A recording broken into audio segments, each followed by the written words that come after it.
Is that fucking all right, Gavo? Did you find that button? Did you hit that record button, I mate? found that button, mate. I found that button. Righto, righto. All right, g'day everybody. We're on the fringe. We're coming at you farther from the world than Perth and Darwin combined. We're way out there today, and we're going to be talking to you today. My name's Davo, by the way. I'm here with Gavo. We're going to be talking about a big problem going on in Oz. You got way too many kids down there that are using their electronic devices and staying off the footy courts or staying off the tennis courts and off the footy ovals. And man, it's a big problem. These kids got to be playing footy and not be playing these Zynga games on Facebook. You know what I'm saying? You were doing so well, Dave, up until you know what I'm saying. I know, mate. Fucking hell. I had it. I had it in my hands and it just slipped away like a warm beer going down my throat. Just didn't go down right, did it? So what Dave's trying to say in his own unique way is that recently the Australian government has put forward some policies to basically regulate the use of social media below the age of 16, I believe. Yeah, mate. It's about 16. All them anchor biters. They're not allowed to use it anymore. The government has their way. Which, it seems to be the direction in which things are moving globally. Increasingly, the idea of regulating social media, even for people above the age of majority, it's increasingly popular. And there are a lot of reasons, I think pretty good reasons, as to why that's so.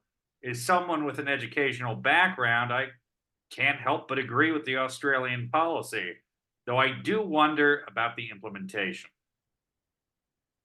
Well, mate, I'm kind of with you there, and it's like, okay, we need to have more kids on the footy fields. We need to have more kids outside, swimming, so we can get more gold medals, and we don't have all these national disgraces at the Olympics. But I mean, come on, mate, come on. These kids, how are they going to be able to talk to their friends on social media? It's so important for these kids now and Well, kids I think today. I think the idea, Dave, is they're trying to foster interpersonal connection offline and not online. And the argument would be that yes, it is a major means of communication, but until you're at an age where you're fully cognitively developed, it's probably best to shy away from overuse. And of course, if it's not regulated, it will be overused. It'll be overused anyway, but you know what I mean. Well, no, mate. You got three-quarters of these kids are already using Instagram. So how are you going to stop all of them from using it? That train's already going down the track. The Gone's halfway to Perth, and where are you going to stop? You're going to stop outside of, Western Australia and whoop whoop somewhere. These kids are going to be stuck. The train's got to keep going. You maybe don't let any more kids on, but that train's got to keep going. How do you actually implement this policy? Well, I think they're kind of fortunate in that I know, at least in the case of Instagram, and I think Meta generally, they're already moving in this direction anyways. So I know that they're already implementing basically new accounts for teenagers. And I believe they're switching over some of the already extant accounts to this new model. So that really is kind of in line with what the Australian government wants. Now, this is not just something that's happening in Australia. People have proposed it in the Senate in the United States, a slightly different model, but not that different. This is something that's increasingly making the rounds. But as you rightly say, the shrimp's already on the Barbie. Yeah, And mate, that prawn's cooking. It's been cooking for a hot minute, and you can't just take it off halfway done. I just want once again to applaud Dave for just the incredible dedication he shows on a weekly and indeed a daily basis. But yeah, he's absolutely right. It's a real dilly of a pickle, and I'm not sure how they're going to get out of it. And it could be a groundbreaking policy. It could also be a somewhat embarrassing disaster, I suspect. So please Well, stay mate, I tuned. gotta go back for a second and say, mate, you're way A of a T. You can't be saying that about me. Come on, mate. Tall poppy syndrome here. I'm just a regular bloke. Can't be giving me all this good praise. I ain't done shit.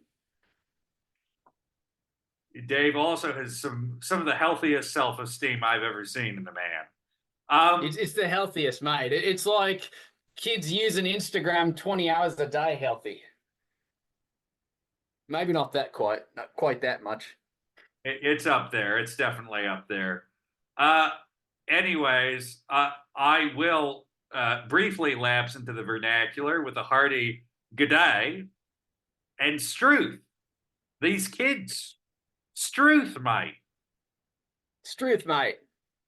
And on Yeah, that note, and going back to this too. So seriously, a lot of other countries, especially France and the European Union and the UK as well, have done a lot to actually protect kids online.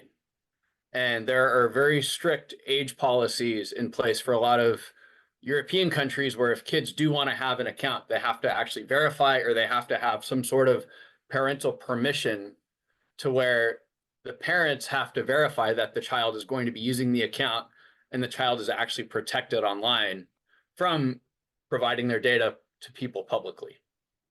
And I think something like that is very good and very helpful. Not only protect the kids, but also keep them safe from predators online. and that's the model that Instagram's bringing in, and they're planning on bringing that in globally. Um, and I think again, part of the reason they're there is just EU regulation. They've had to do this already, and they're just saying this is the direction people are going in. We're just going to start rolling this out globally because it's going to be a lot less painful for people. Mm-hmm. What will be interesting is seeing if it is successful in Australia, if the government manages to stick with it, if there's a lot of backlash to it, that we're not entirely sure if we're going to see that, but it might be interesting if there is. And I reckon, mate. I reckon.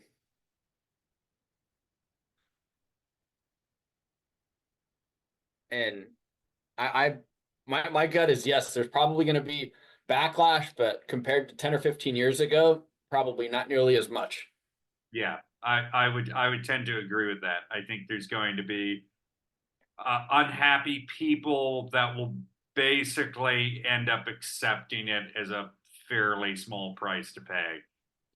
And on that note, I think that's it for the Down Under edition. All right. We've All been right. slicing and dicing and chopping it up.